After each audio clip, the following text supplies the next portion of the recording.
Thank you, Abraham. It's been amazing. It's amazing. I'm so grateful to sit here.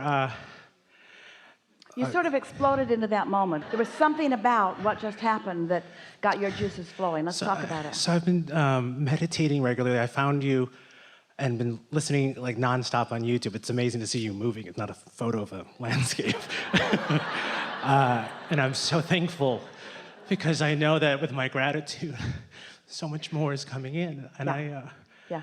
The better you feel, the better it gets. The better it gets, the better you feel. And I cry, and it's just my body is like receiving. You know what that is? That's opening the valve. That crying is the relief that you're feeling as you're letting go of resistance, and the natural energies are being allowed by you to flow. Yeah. Yeah. I did a 14-year marriage, and I sat in the car driving going, God, I need a sign. I'm doing the work. Do I stay? Do I leave? You know, a brick hit the windshield on my partner's side of the car. And I was afraid that, like, what does that mean? It wasn't a text that said stay or leave. It was just, you know, because I was afraid to own a bigger life.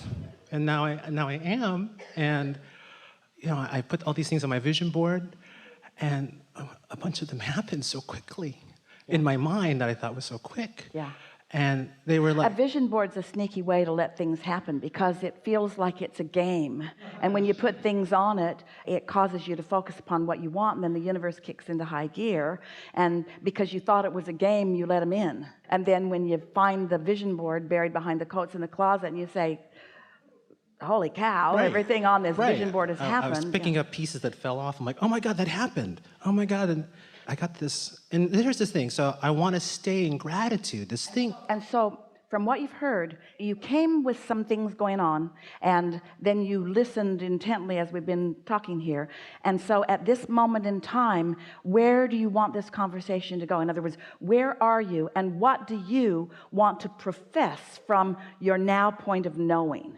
From my now point of knowing, I feel the part of, there's a story that wants to pinch because I want to complain that I got 2 covers of this major magazine or newspaper, but it wasn't exactly the thing I wanted. But I got the New York Times twice in like 2 weeks, and it's for transformational work I'm doing.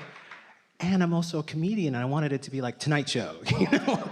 But it's elevating me. And so, are you saying to us that you're asking for more gas than you currently believe, and that you believe it based upon what's been happening rather than upon what you're asking for? That's what you're saying. So here's our question for you. Does it seem to you like your story's more about what you're asking for, or your story's more about what you expect to happen?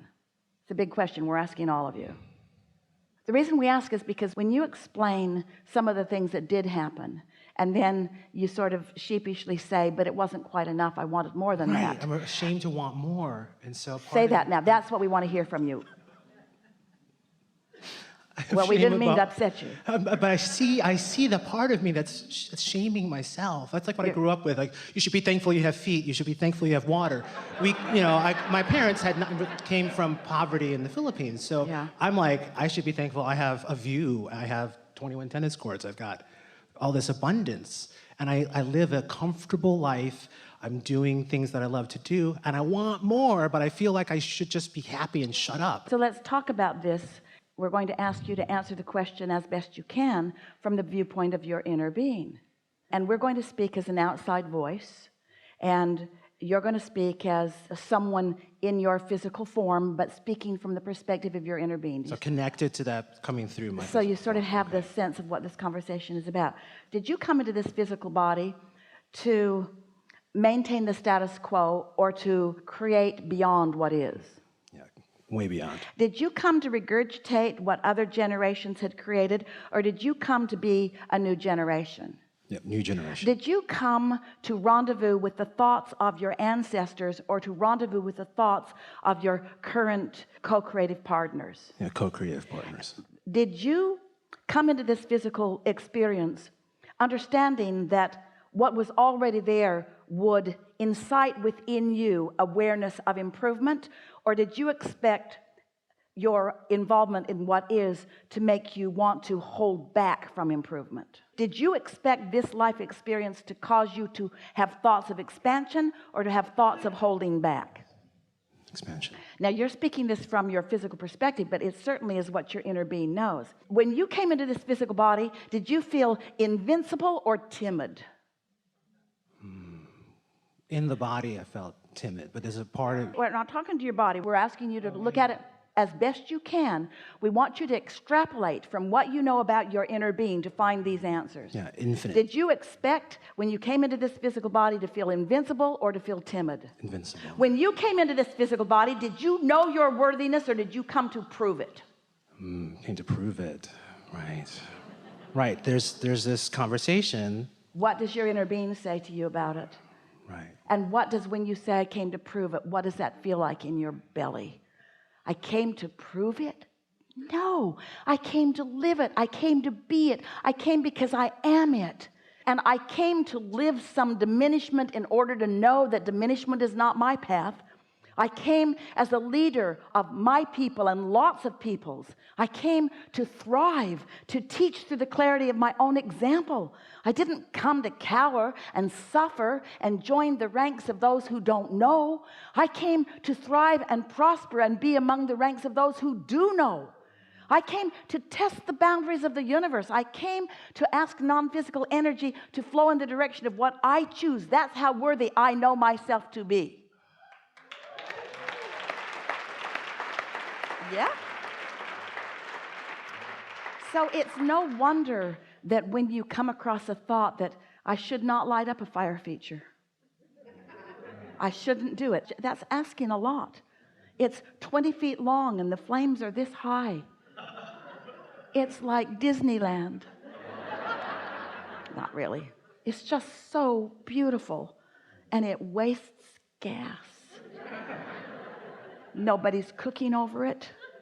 It's not warming anyone. It's just out there in the atmosphere. It's there for only one reason: my pleasure. Do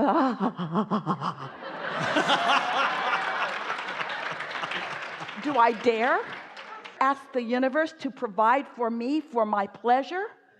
Oh, yes. Yes. You are here for satisfaction. That's why all the contrast exists. That's why the new ideas are born. That's why the energy flows. That's how the universe expands. If it were not for your ability to compare and decide and desire, there would be nothing new that is moving and all would cease to be. You must continue to expand. It is your birthright. It is your responsibility. It is what you were born for. And that's why those other thoughts feel so screwy, because they are. Right. Right. Oh God. And that's spectacular. All right, so here's the rub. Yeah, here's this thing coming. Don't try to explain it to your parents. Or anyone that's not on board. They all got it.